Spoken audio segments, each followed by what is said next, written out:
Bueno, acompañar. La señora Merkel explicó que por un lado sabía en 2008, cuando apoyó la decisión fundamental de querer incorporar a Ucrania y Georgia en la OTAN, que eso para Putin era una especie de declaración de guerra. Y en esto se muestra la arrogancia y también la irresponsabilidad de todos los políticos de Occidente. ¿Quiénes somos nosotros para declarar políticamente la guerra a otro sin que el otro haya hecho nada culpable de ninguna manera? Porque en ese momento, Rusia no había hecho nada malo.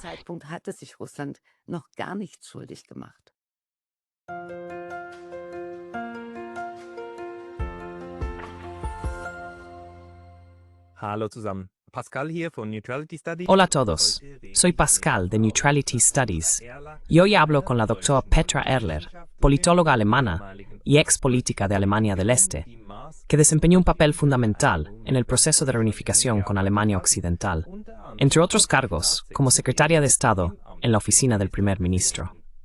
La doctora Erler, junto con su esposo, el destacado político de la UE, Günther Verheugen, ha escrito un libro importante sobre la situación de Alemania, titulado El largo camino hacia la guerra, Rusia, Ucrania y Occidente, escalada en lugar de distensión.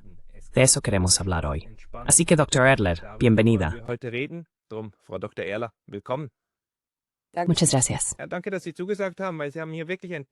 Gracias por haber aceptado la invitación, porque realmente ha escrito aquí un libro estupendo, con mucho apéndice y muchas explicaciones, no solo sobre el desarrollo de la historia, sino también sobre las numerosas promesas que se hicieron.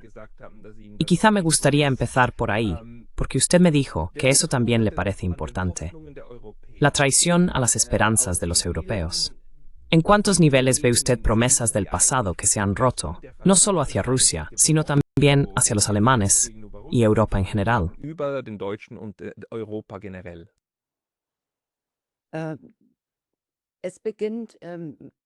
Y todo comienza con el movimiento pacífico por los derechos civiles en 1989, que abarcó toda Europa Central y del Este, y que habría abierto el camino para superar la división europea.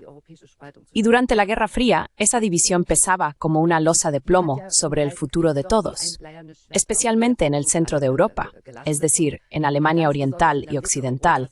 El miedo a una guerra nuclear y a convertirse en el campo de batalla de una guerra atómica era muy grande. Y lo que nos movía entonces, como último gobierno de Alemania Oriental, era aprovechar la oportunidad del momento, las nuevas señales que llegaban desde la Unión Soviética, con la idea de la Casa Común Europea que imaginaba Gorbachov, las buenas propuestas para una economía mundial desmilitarizada, para un esfuerzo conjunto que impulsara la solución de los problemas globales. Y ahora, construir esa Casa Común Europea.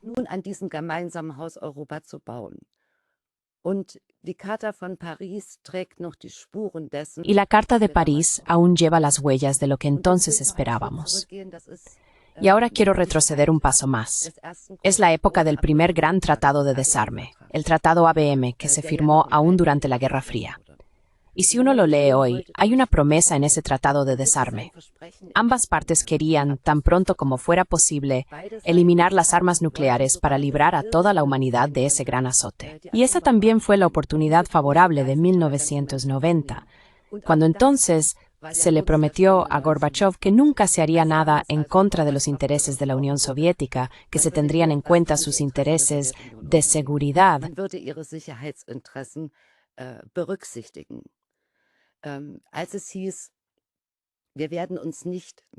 Cuando se dijo que no nos expandiríamos hacia el este con la OTAN, existía la posibilidad de avanzar hacia un mundo desmilitarizado.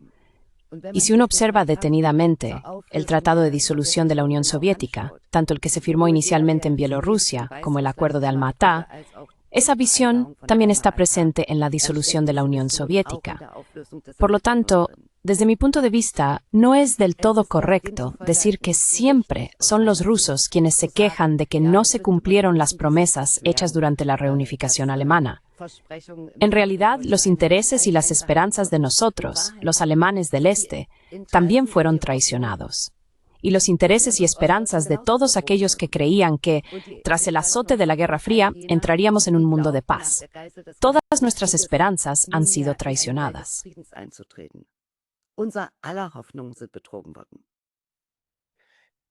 Und dieser Betrug, Y este engaño, por un lado, hemos visto una europeización que realmente ha tenido lugar, es decir, Hungría, Rumanía y otros países que ahora también han entrado en la UE. Y esta Europa, una Europa más grande que la que era antes, es la que tenemos por un lado. Por otro lado, no hemos superado las líneas de confrontación, es decir, la frontera simplemente se ha desplazado y ahora está más al este.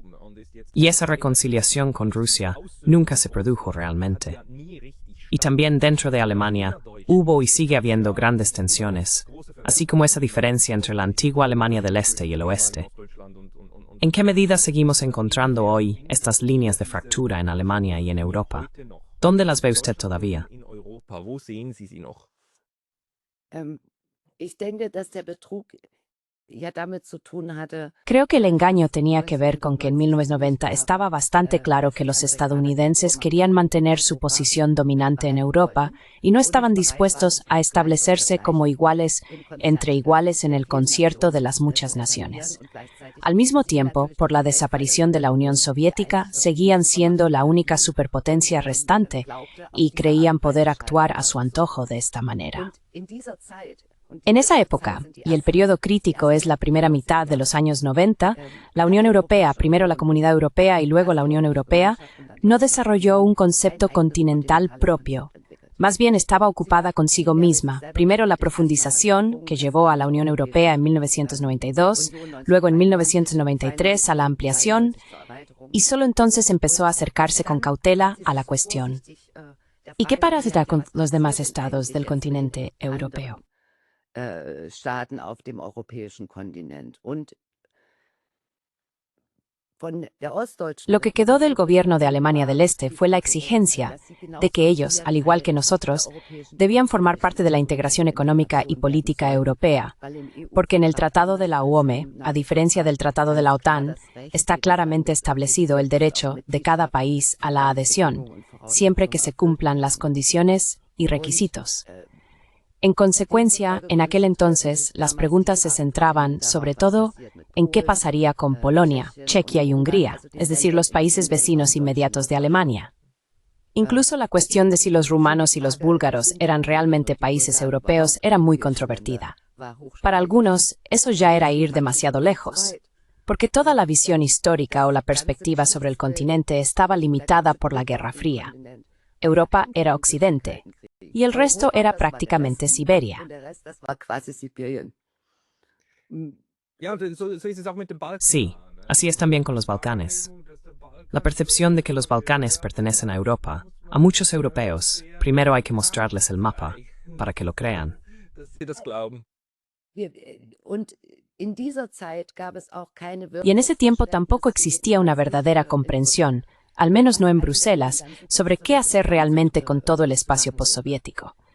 Debería mantenerse más bien unido, como en realidad sugería la experiencia histórica de Europa Occidental, o se debería tratar a cada país individualmente y desarrollar relaciones bilaterales. Y tampoco había ningún interés en pensar, de ninguna manera, que Ucrania pudiera ser un país europeo.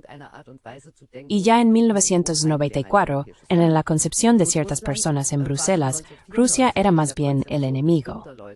Así, la imagen del enemigo que surgió durante la Guerra Fría, no completamente.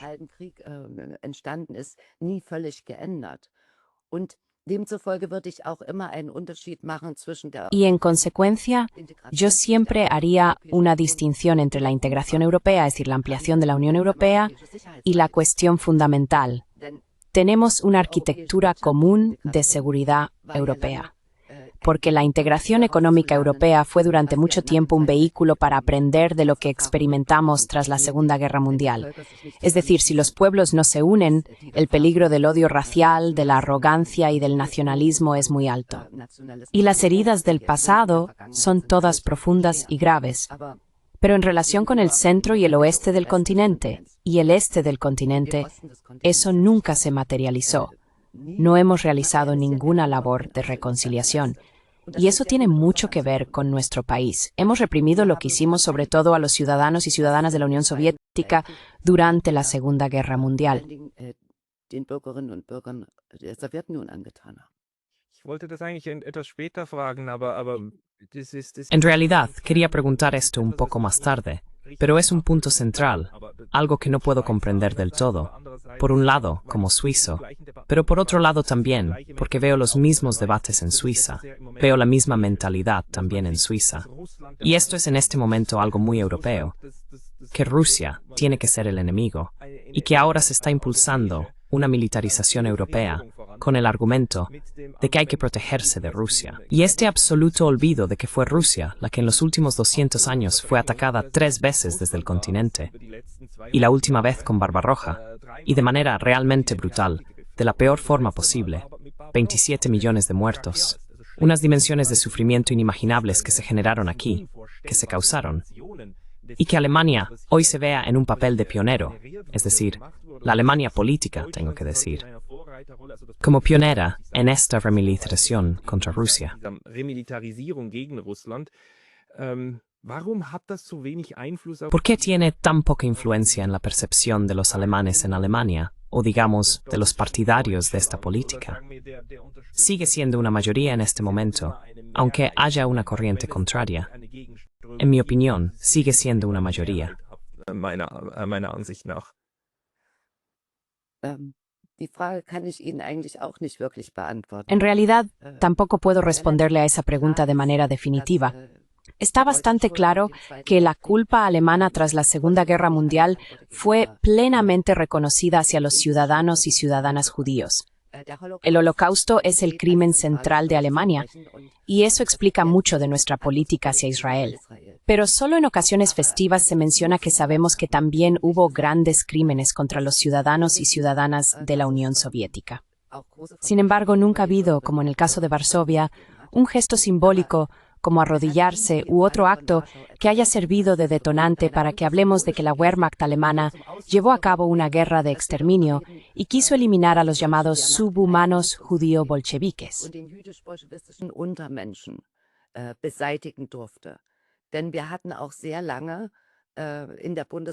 Durante mucho tiempo también tuvimos en la República Federal de Alemania la imagen de la Wehrmacht limpia.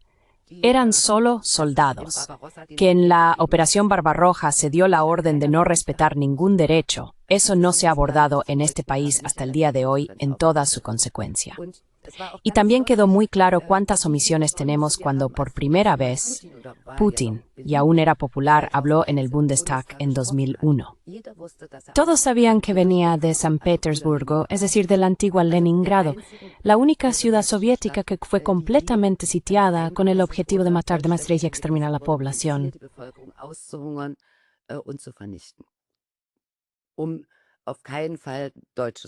Para no arriesgar en ningún caso la vida de soldados alemanes, ese era el trasfondo. Esa fue la lección de Kiev. Y nadie estuvo dispuesto a hablar con él sobre el destino de su familia. Un hermano al que nunca conoció murió de hambre en Leningrado. Sus padres estuvieron al borde de la muerte por inanición. Algo así marca a una persona. Y por eso habría sido aún más significativo que se hablara con el entonces presidente ruso, y hoy de nuevo presidente ruso, sobre ello y se comprendiera lo importante que en aquel momento nos tendiera la mano. Das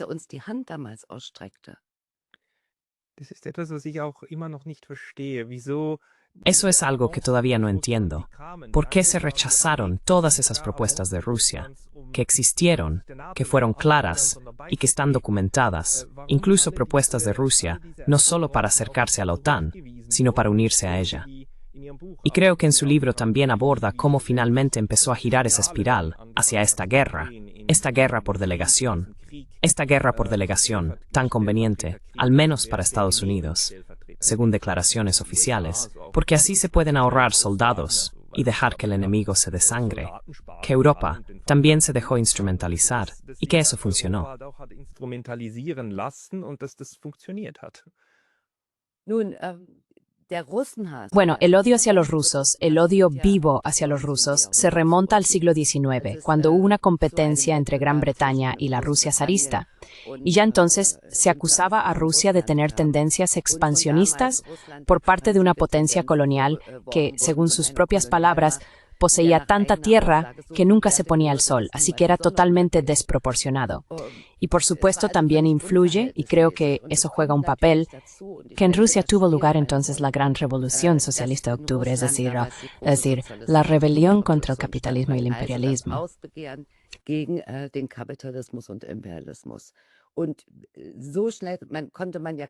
Y tan rápido que uno ni siquiera podía darse cuenta, Gran Bretaña, los estadounidenses, también Alemania y Chequia, se involucraron en esa guerra civil que entonces tenía lugar entre los representantes de la burguesía, es decir, los mencheviques, y los representantes de la clase obrera, es decir, los bolcheviques. Churchill no tuvo ningún problema en bombardear a los bolcheviques con armas químicas, algo que hasta hoy ha sido olvidado. Y, por supuesto, eran dos ideologías opuestas e irreconciliables entre sí. Pero en la hora de mayor necesidad, y me refiero realmente al hitlerismo alemán, fue posible dejar de lado, al menos temporalmente, esas ideologías, esa irreconciliabilidad, y decir, nuestro enemigo es mayor.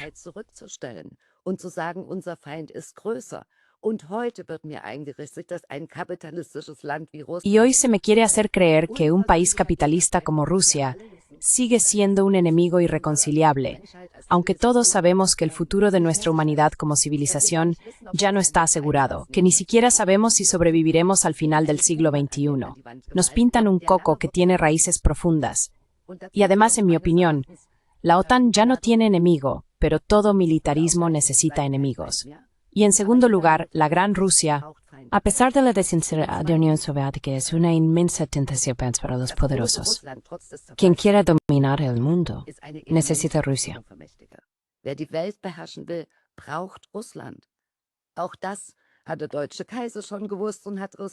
Eso ya lo sabía el Kaiser alemán y quiso derrotar a Rusia. Y desde 1991 eso forma parte del pensamiento estadounidense. Queremos el control sobre esas muchas zonas horarias, esa enorme extensión y sobre todo todas sus riquezas naturales. Por lo tanto, hay que mantener a Rusia pequeña, hay que quitar a Rusia, hay que debilitar a Rusia y, si es posible, hacer que se desintegre. Y esa sigue siendo la ideología, que hoy incluso se ha vuelto aceptable. La señora Kallas lo piensa así, y el expresidente polaco tampoco habría tenido nada en contra. Ese es el único caso en el que podrían usarse misiles nucleares rusos. ¿A nadie se le ocurre?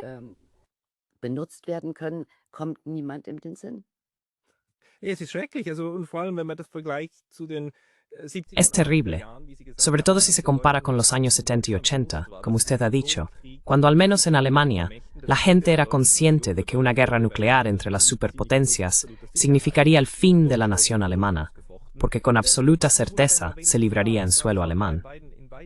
Al menos existía esa conciencia, y creo que estaba presente en ambos estados, y hoy esa conciencia ha desaparecido. La conciencia de los europeos de que serían ellos los que volverían a verse atropellados aquí. ¿Cómo explica usted este cambio, que también proviene de los años 90? No creo que estuviera predestinado que acabaríamos donde estamos hoy. Había todas esas visiones, y había tanta esperanza. Los años 90 fueron, al menos en Europa Central, una década de esperanza y de desarrollo positivo. Todo iba a mejorar, y luego no mejora.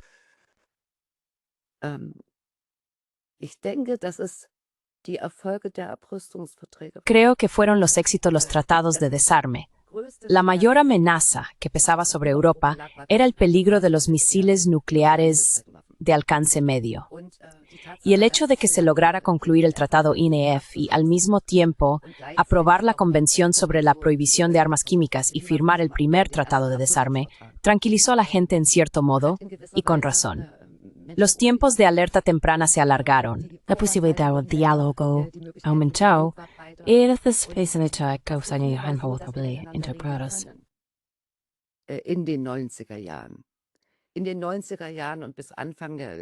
En los años 90 y hasta principios de los 2000, en 2004, no existía en ningún lugar, ni en Polonia, ni en Lituania, ni en Letonia, ni en Estonia, ni en Alemania, la sensación de que no se pudiera dialogar con Rusia.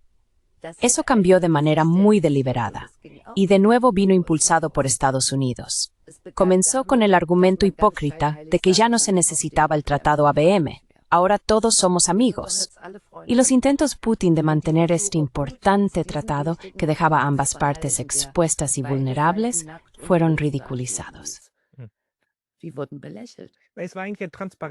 En realidad, era un tratado de transparencia, un tratado que hacía visibles estos sistemas de armas y permitía inspecciones mutuas. Y esa fue una parte genial, porque funcionó. Ese fue el Tratado de Misiles de Alcance Medio. Se eliminó toda la categoría de armas. En el Tratado ABM se establecía que no construiríamos escudos antimisiles. No tener escudos antimisiles significa, si una parte ataca, muere como segunda. Es el principio de la destrucción mutua asegurada, que en teoría no debería conducir a una carrera armamentista. Y quien quiera volver a construir un escudo antimisiles, y esos eran los Estados Unidos que declararon que lo necesitaban, aspira a una capacidad de primer golpe, a una capacidad de decapitación. Y esa fue la razón por la que Putin habría llegado tan lejos como para poder imaginarse, en determinadas circunstancias, un escudo antimisiles transatlántico. Los que no estaban contentos eran los chinos, porque lógicamente se preguntaron, ¿y qué papel juego yo en una arquitectura de seguridad así?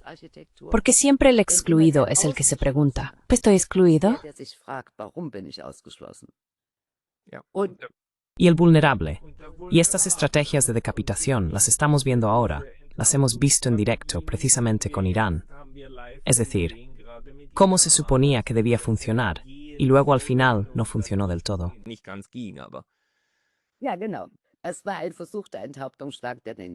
Sí, exactamente. Fue un intento de golpe de decapitación que fracasó. Y eso solo demuestra que tenemos un tipo de militares y políticos en el mundo que están dispuestos a todo. Igual que se podía leer en el New York Times que la OTAN, de facto, tiene el mando supremo sobre el ejército ucraniano. Sí, que en parte se estimó que el riesgo de uso de armas nucleares era del 50%. Y aún así, se trató como si fuera una ruleta. Apostemos al blanco. Probablemente girará en el blanco. Wird wahrscheinlich aufs weiße Feld kommen. 50% Fähigkeit. Se estima en un 50%. 50% de capacidad significa que el riesgo también es grande, y el riesgo de que al final sea posible la destrucción de todo el mundo. Aunque hay tantos argumentos en contra, en mi opinión, es profundamente inmoral, es inhumano, y ese es mi problema durante todo este tiempo de continuo deterioro de las relaciones con Rusia, que nos estamos alejando de lo que somos. No sentimos compasión ni por los ucranianos, ni por los rusos. Ni siquiera sentimos por los mismos. Por el resto nuestro ego.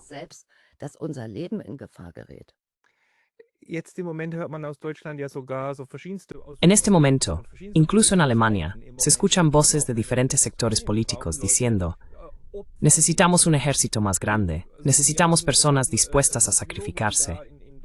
Hay psicólogos que hablan en la televisión alemana y dicen que las madres deben estar de nuevo dispuestas a entregar a sus hijos para el ejército y la seguridad de Alemania. Son cosas alarmantes que nunca me habría imaginado. ¿Cuándo fue para usted el momento en que realmente cambió algo? Porque esta idea de la militarización de Alemania fue durante mucho tiempo un tabú. Fue en 2022 cuando se rompió ese dique. O ya venía gestándose desde antes, aunque fuera de manera más sutil.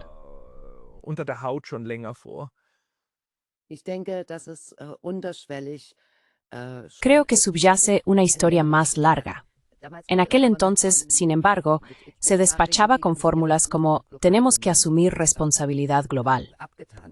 Y una militarización directa tampoco habría tenido mayoría en la sociedad en ese momento. Pero el cambio de época y en particular el gran giro político del SPD hacia un partido abiertamente belicista que ahora aprovecha la oportunidad y dice todo lo que hemos hecho en el pasado estuvo mal. Todo lo que apostamos por la cooperación fue un error. Nos equivocamos tanto, fuimos tan ingenuos.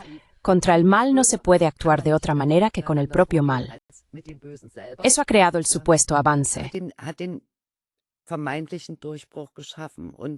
Es ist ja regelrecht widerlich. Y resulta verdaderamente repugnante que un ministro de Defensa socialdemócrata pronuncie la palabra capacidad de guerra, aunque provenga del vocabulario de Goebbels. Es un término de la guerra total.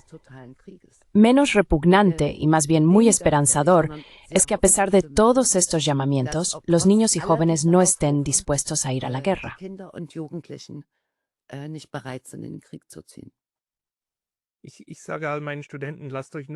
Yo les digo a todos mis estudiantes, no dejéis que nadie os convenza de que tenéis que alistaros en el ejército, porque entonces ya estáis perdidos.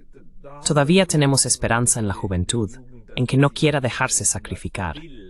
Pero se está trabajando en eso, a través de la propaganda, para enseñar también a los jóvenes que ahora deben volver a estar eufóricos por la guerra.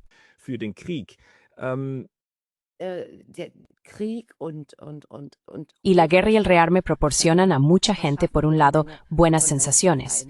Tienen la impresión de estar defendiendo una causa justa y, sobre todo, una causa con la que pueden ganarse méritos. Se puede ascender en la jerarquía. Así que la búsqueda de poder se ve bien servida en estas circunstancias excepcionales. Pero existe el otro lado en el ser humano. Es su conciencia. Eso también lo llevamos dentro. Y de forma instintiva, sabemos en nuestro interior, incluso si alguien no lo ha leído todo y no sigue toda la información porque tiene que trabajar, criar a sus hijos, cuidar de familiares enfermos o está enfermo él mismo.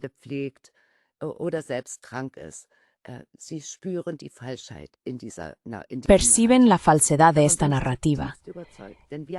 Estoy profundamente convencido de ello, porque en Alemania, a pesar de esta retórica de guerra, tenemos mayorías en contra del despliegue de armas de alcance medio en 2026. Tenemos mayorías a favor de una solución negociada en la guerra, aunque durante más de 2 años, aquellos que hablaban de negociaciones y señalaban que esta guerra podría haberse terminado rápidamente, que nunca debería haber estallado, para eso tenemos mayorías. Y contra eso se ha disparado. Se dijo que somos pacifistas de pacotilla.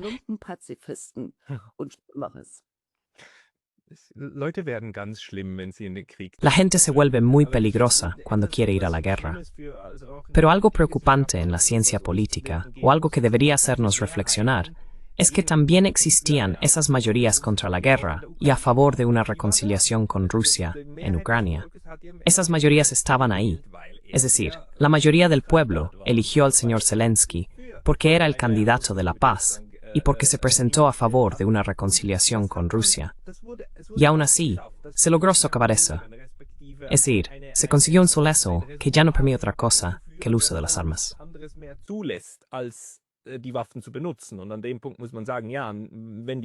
Y en ese punto hay que decir, si los rusos cruzan la frontera, está claro que entonces el ejército ucraniano entrará en guerra. Aquí se crean situaciones en las que solo hacen falta las armas. En el caso de Alemania, ¿cómo lo ve usted? Porque en Alemania también hubo una corriente contraria. Por ejemplo, la señora Merkel no quiso en 2008 dar la promesa de que Ucrania se uniría. Y aún así, al final cedieron. Entonces, ¿cómo ve usted esta ambivalencia de Alemania? De por un lado oponerse a esta escalada, pero por otro lado acabar siguiéndola.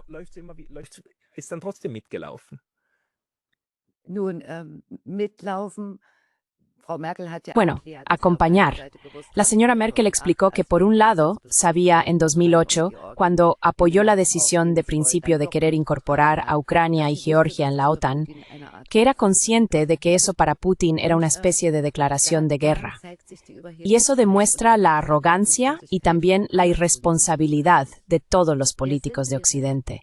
¿Quiénes somos nosotros para declarar políticamente la guerra a otro sin que el otro haya hecho nada en absoluto para merecerlo? Porque en ese momento Rusia no había hecho nada reprochable.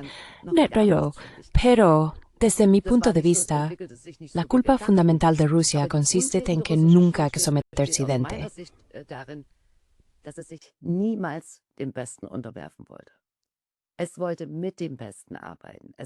Quería trabajar con Occidente, quería trabajar como igual entre iguales, y esa es la diferencia con Alemania. Nosotros nos hemos subordinado cada vez más de manera servil a la política de Estados Unidos. Y con Joe Biden, la sumisión fue perfecta. Nos hemos convertido en el siervo perfecto. lo que viene de América tiene que ser correcto. Y cuando hoy el ministro de Asuntos Exteriores alemán dice, refiriéndose solo al primer ataque de los israelíes o luego al primer ataque de los estadounidenses contra Irán, ellos tienen otra información y mejor información que nosotros. Ahí, la Carta de la ONU ya no cuenta. Solo cuentan las conexiones transatlánticas y el afán de someterse completamente al Señor del mundo, que todavía se considera el Señor del mundo, para así ejercer también un pequeño modelo de dominio mundial. Und ich glaube, dass die Reaktion Y creo que la reacción que estamos viendo, así como esta belicosidad exagerada con el aumento del gasto al 5%, muestra lo desesperados que están los antiguos amos del mundo ante un proceso que lleva muchos años en marcha. Están perdiendo la economía mundial. El mundo se ha hecho mucho más grande y mucho más diverso, y se puede ver claramente, por el grado de ira, lo impotente que se ha vuelto Occidente, relativamente hablando. La Conferencia de Seguridad de Múnich publicó en 2020 un informe titulado Westlessness. Y Westlessness significaba, en el lenguaje de la Conferencia de Seguridad de Múnich, que ya no podemos hacer y deshacer en el mundo como queremos. Y eso enfurece.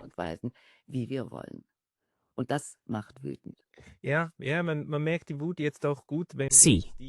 Ahora también se percibe bien la rabia cuando la interpretación de lo que está ocurriendo en este momento en Gaza no se somete a la interpretación de las élites de opinión. Es decir, que haya personas que tengan la osadía de llamarlo genocidio, aunque en realidad no sea la palabra que se debería usar. Y que esto esté ocurriendo de todos modos, realmente despierta rabia en mucha gente.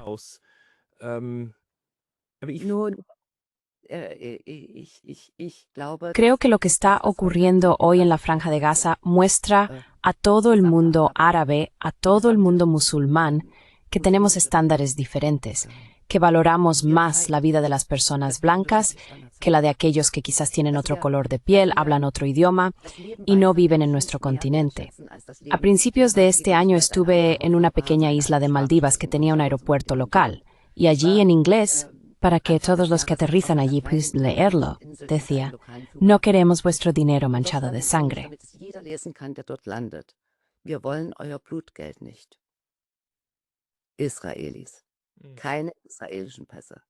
Israelíes sin pasaportes israelíes en una pequeña isla en algún lugar que depende de que personas de todas las naciones vayan allí para aportar algo de dinero al país.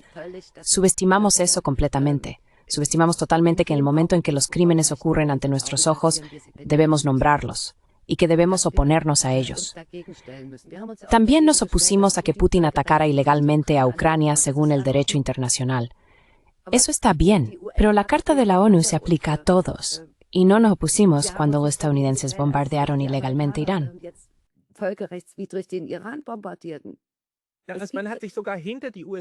Incluso se han puesto del lado de Estados Unidos y han dicho, no, el trabajo sucio lo harán por nosotros. Y ahora esto se valora como una cualidad de liderazgo del señor Merz, que también tuvo el valor de decirlo. Se dice abiertamente, es absurdo en este momento y da miedo.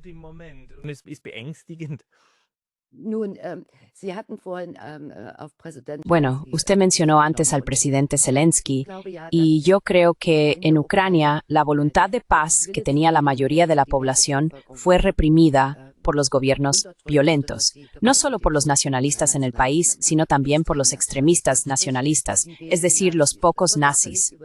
Se pasa completamente por alto lo que puede suceder en un país cuando aparecen personas con botas militares y amenazan constantemente con violencia. La mayoría de la gente tiene miedo a la violencia. Y Zelensky también se enfrentó personalmente a amenazas de muerte. Te colgarán del próximo árbol en la calle principal de Kiev y a tu familia también. Así se creó dentro de Ucrania un clima marcado por el miedo y el terror.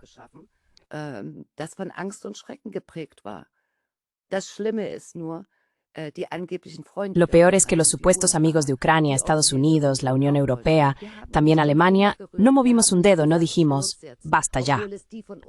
Aunque fueron las ONG que apoyamos las que participaron en esta caza de brujas. Y uno tiene que aceptar la pregunta de si no vimos o no quisimos ver lo que estaba ocurriendo en Ucrania. Y esa situación no la tenemos así en Alemania. Al menos todavía lo creo. Tenemos una situación en la que reina un gran silencio. Según las encuestas, en Alemania hay muchas personas que ya no se atreven a expresar su opinión.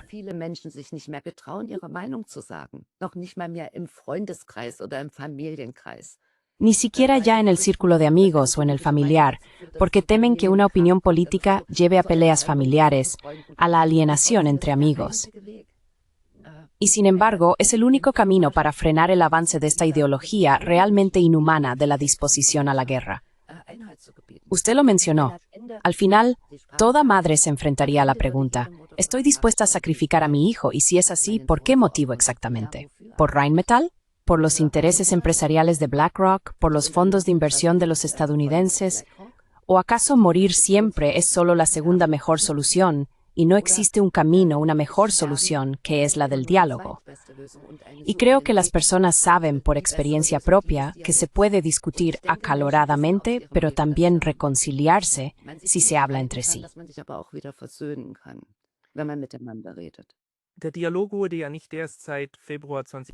El diálogo no fue demonizado solo desde febrero de 2022. Recuerdo muy bien que Vladimir Putin, en 2021, con motivo de un día conmemorativo, creo que fue el día de conmemoración del final de la Segunda Guerra Mundial, en 2021, publicó un artículo extenso, creo que fue en Die Zeit, en uno de los periódicos más importantes, y en ese artículo volvió a escribir que no fue una guerra de los rusos contra los alemanes, sino una guerra contra el nacionalsocialismo y contra los nazis. Es decir, siempre ha hecho una distinción entre los nazis, que dirigieron y oprimieron a Alemania, y los alemanes y el pueblo alemán.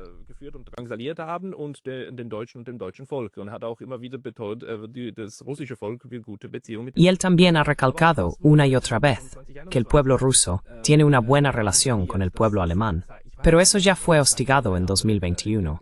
Ya no recuerdo si fue en el Zeit o en otro gran diario, pero que allí se publicara una carta de un belicista de forma tan acrítica. Esta proyección y la percepción de Rusia como el próximo país europeo, la razón por la que Europa cae en una guerra, eso ya es bastante antiguo. ¿Puede usted señalar cuándo cambió eso? Porque, como usted dijo, en 2001 todavía hubo ovaciones de pie para el señor Putin en el Bundestag. ¿Cuándo cambió eso?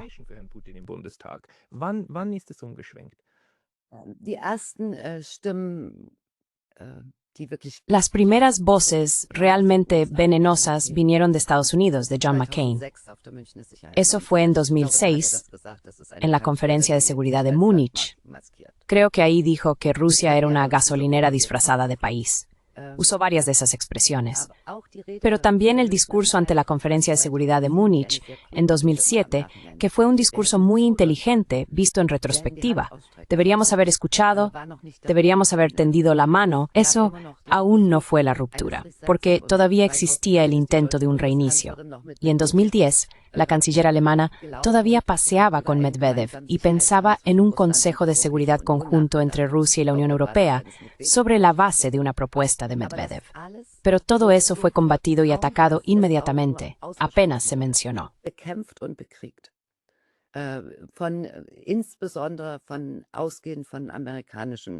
En particular, partiendo de organizaciones estadounidenses como el Atlantic Council o el German Marshall Fund, que realmente no tienen otra cosa en mente que buscar constantemente los caballos de Troya del Kremlin. Y ya en 2014, cuando tuvimos los Juegos Olímpicos de Invierno en Sochi, había un ambiente extremadamente agresivo hacia Rusia en este país. Recuerdo que todos decían que Putin había pasado revista personalmente a la parada, es decir, que era el desfile de Putin, y se transmitió. Y en este desfile, bajo el sol, porque es Olimpiada, cada país muestra cómo se ve a sí mismo y cómo le gustaría ser visto. Y en ese desfile Pedro el Grande jugó un papel. Todas esas cosas que alguna vez vincularon a Rusia con Occidente y con la apertura hacia Occidente.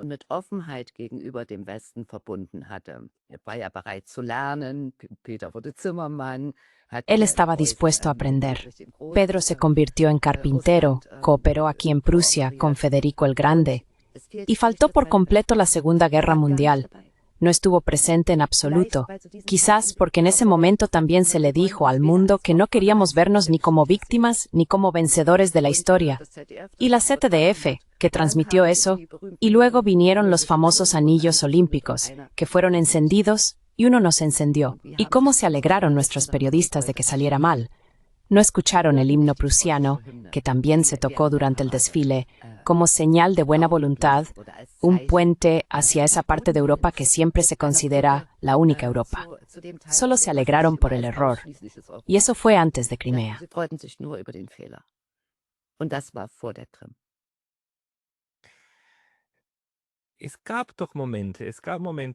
Hubo momentos en los que Alemania también intentó tener una política diferente. Me refiero, por ejemplo, a la Ostpolitik de Willy Brandt. También a que Alemania se opuso en 2003, aunque en 1999 participó en Serbia, en Yugoslavia. En 2003 se negó a participar en la guerra de Irak. Así que, una y otra vez, incluso en la posguerra, es decir, después de la Segunda Guerra Mundial, Alemania intentó marcar otros acentos y también resistirse al dictado de Washington. Pero eso siempre terminó desvaneciéndose.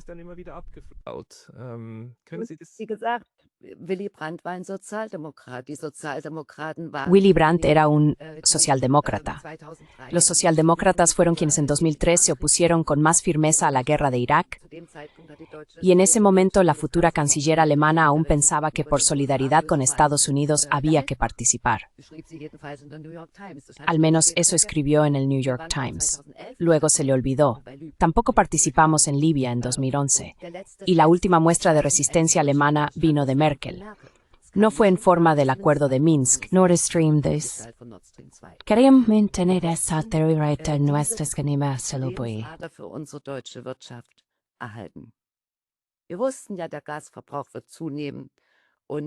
Sabíamos que el consumo de gas iba a aumentar y de otra manera no se podía lograr la transición energética. Ella defendió Nord Stream 2 contra todas las resistencias hasta julio de 2021 y luego cambió de postura en Estados Unidos ante Biden. Y la socialdemocracia, bajo la impresión o aprovechando la guerra de Ucrania, proclamó el cambio de época. Pero incluso entonces todavía había un elemento de resistencia, porque el canciller alemán, que se presentó de manera muy contundente en el cambio de época, al principio de marzo aún tenía la idea de que debía alcanzarse una solución rápida y negociada. Y estaba ocupado con el Papa. Se reunió con Turquía.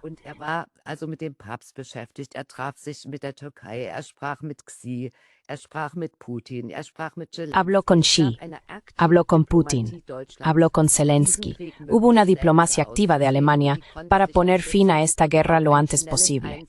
Y esta diplomacia podía apoyarse en un rápido entendimiento entre Putin y Zelensky para terminar la guerra mediante una solución negociada. Pero al final se volvió a ceder ante el dictado de los estadounidenses.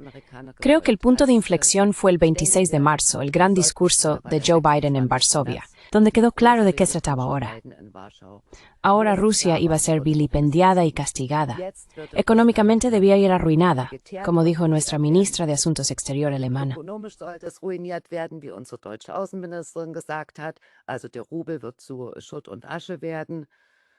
Así que el rublo quedará reducido a escombros y cenizas. Se esperarían efectos similares a los de una guerra. Suministraremos a Ucrania todo lo que podamos y, al final, Rusia quedará estratégicamente debilitada o, como decían los ucranianos, quedará como Alemania en 1945. En ese momento, creo que para todos los implicados ya estaba casi claro de qué se trataba realmente. Se trataba de convertir la guerra en Ucrania, que había comenzado en Rusia, en una guerra contra Rusia, y de infligir a ese país una derrota estratégica. Y a esta política se ha sometido el gobierno federal alemán, dirigido por el SPD. Y el actual gobierno federal no hace otra cosa. Ya ni siquiera se dan cuenta de que en el proceso Ucrania se desangra.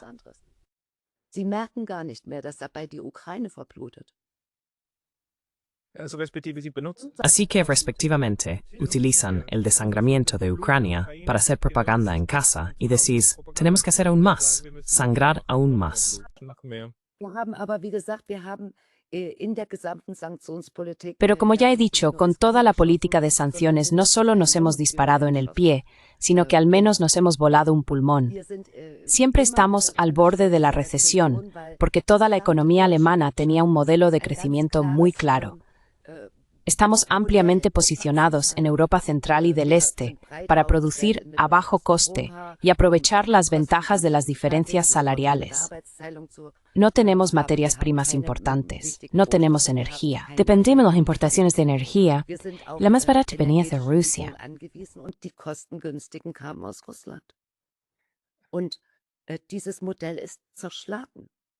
Y este modelo ha sido desmantelado.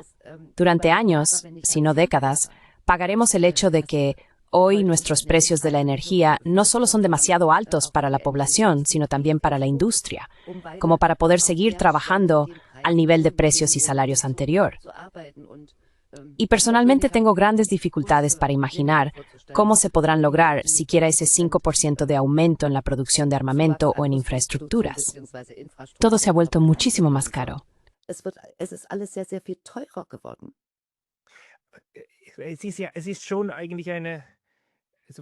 En realidad, desde el lado estadounidense, es de una brillantez absoluta. Poder desangrar a los rusos con la sangre de otros antiguos ciudadanos soviéticos, contando con el apoyo total de los europeos, desacreditando económicamente a Europa. Y lo que queda de Europa también debe ser entregado contractualmente a Estados Unidos para obtener aún más armas y poder combatir aún más al enemigo, sin tener que sacrificar ni un solo soldado propio. Y además, pudiendo aprovechar los beneficios capitalistas para la clase capitalista estadounidense. Y luego se reparten algunas migajas a las élites europeas, que también participan y se mantienen en los círculos transatlánticos. Así que en realidad es brillante, pero también demoníaco y malvado. Pero, perdón.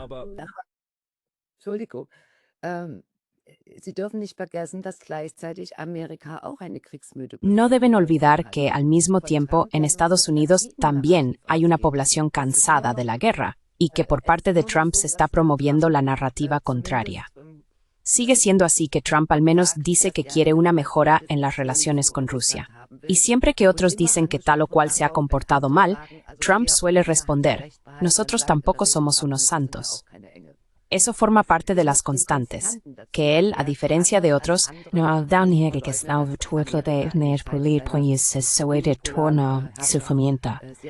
El problema es solo un estoy del seguro. Das Problem ist nur, dass ich mir noch nicht ganz sicher bin. Ich weiß nicht, wie Sie das einschätzen.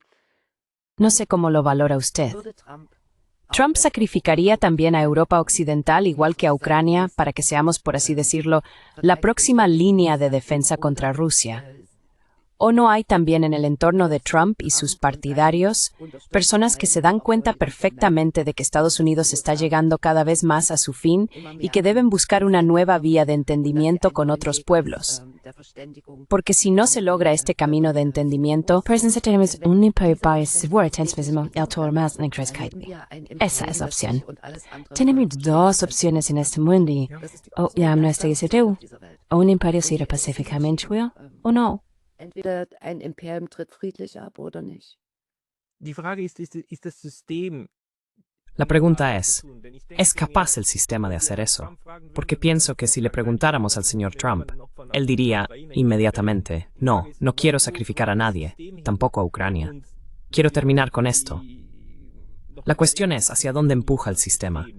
Y si además consideramos cómo la Unión Soviética como sistema finalmente desapareció de manera pacífica, casi exclusivamente pacífica, entonces también hay que tener en cuenta la capacidad de un sistema para abolirse pacíficamente. La Unión Soviética tenía esa capacidad. No estoy seguro de que el modelo estadounidense y el occidental tengan esa capacidad. Quizás solo quede la guerra total, lo que por supuesto sería absolutamente terrible. Simplemente me pregunto si podemos aprender algo de cómo sucedió en 1990. Ich bin mir nicht ganz sicher. No estoy del todo seguro de cómo debe juzgarse, en última instancia, el proceso de desintegración y disolución de la Unión Soviética. Todos los que impulsaron la disolución eran comunistas, es decir, estaban firmemente arraigados en su partido.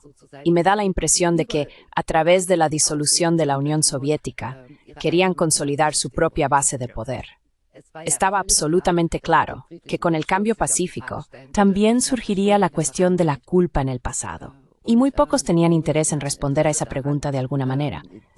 Por eso, en todos los países que conozco más o menos bien, los antiguos líderes comunistas pasaron a ocupar la cúspide de la sociedad, ya fuera como jefes de Estado o como primeros ministros. Oder als Ministerpräsidenten getreten.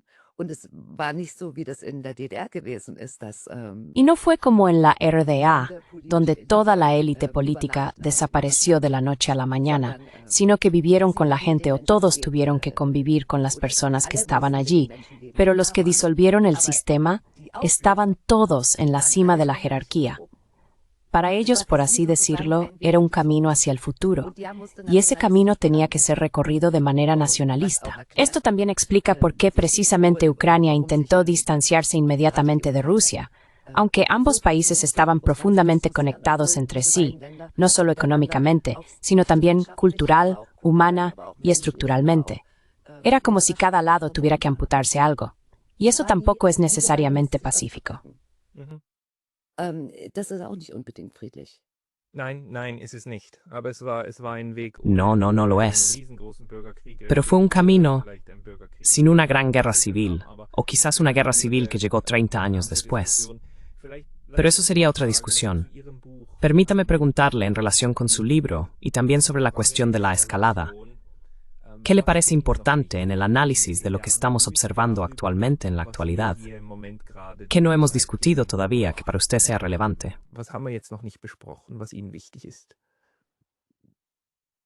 Wichtig wäre mir noch zu sagen, dass wir ja im Narrativ. Para mí también es importante decir que en el discurso se sostiene que esta guerra está, por así decirlo, naturalmente ligada al carácter de Rusia, y cada paso hacia la guerra se presenta en realidad como si no hubiera alternativa. Sin alternativa, sí, y llegará. En el año 2029 o 2030 llegará, y no se puede hacer nada más que rearmarse. Y ese es el discurso. Ya no existe en nuestra imaginación la suposición o incluso la esperanza de que podamos cambiar el mundo a través de nuestras acciones, porque la política es humana. Podríamos entablar conversaciones, podríamos intentar resolver los conflictos por la vía pacífica, pero esas conversaciones no deben tener lugar, porque no se habla con el diablo.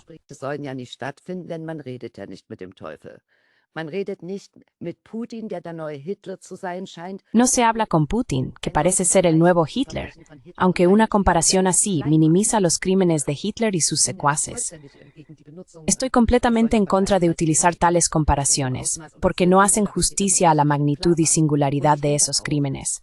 Y también creo que debemos lograr salir de nuestro eurocentrismo, incluso aquellos que se oponen al relato de la guerra. Cuando me pregunto, ¿de qué lado estoy realmente? ¿De qué lado estamos en nuestro libro en la época actual?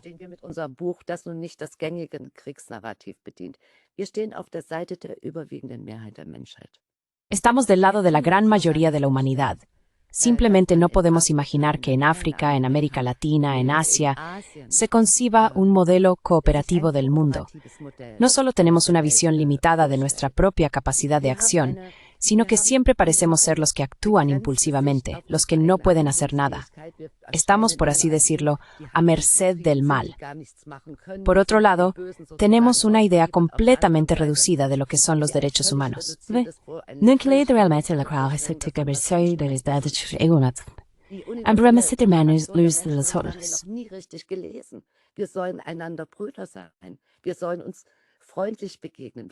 Debemos tratarnos con amabilidad. Ni siquiera hemos leído bien nuestra propia carta de la OTAN. No hacemos nada. No llevamos a cabo ningún proceso de desescalada de conflictos. Decimos que el otro tiene su opinión y ni siquiera la escuchamos.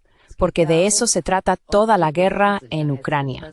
Se trata de si se tienen en cuenta o no los intereses de seguridad de Rusia. Y como no estamos dispuestos a tenerlos en cuenta, Rusia se tomará la victoria y hará valer de seguridad por la vía militar.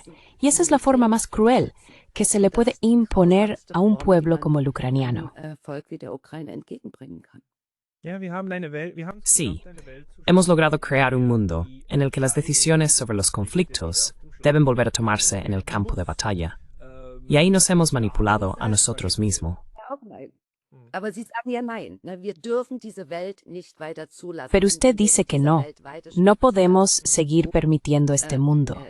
Si seguimos caminando en este mundo, acabaremos teniendo un mundo en el que ya no quede nada. Tenemos armas nucleares y creo que la ciencia es clara.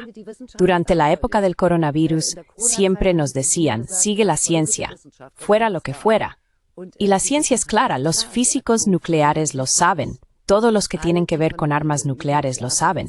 No se queda en la primera y al final no queda nada que tenga un nombre. Gibt es nichts mehr, das noch einen Namen hätte. No, y definitivamente no merece la pena llegar tan lejos. Señora Erler, esas también son conclusiones muy desalentadoras, pero no podemos prescindir de usted si queremos mirar el mundo con los ojos abiertos. Para las personas que quieran leer más de usted, sin duda enlazaré su libro en alemán en la descripción. ¿Hay otros lugares donde publique? Ja, am regelmäßigsten publiziere ich auf Substack. Es poco como ayudar en Substack. Es patreon.substack.com befeddet. Bin die Leuchtturmwärterin. De acuerdo, también añadiré este enlace abajo. Por favor, echadle un vistazo todos. Señora Dr. Petra Erler, muchas gracias por su tiempo hoy. Le agradezco la conversación, me ha dado mucha alegría.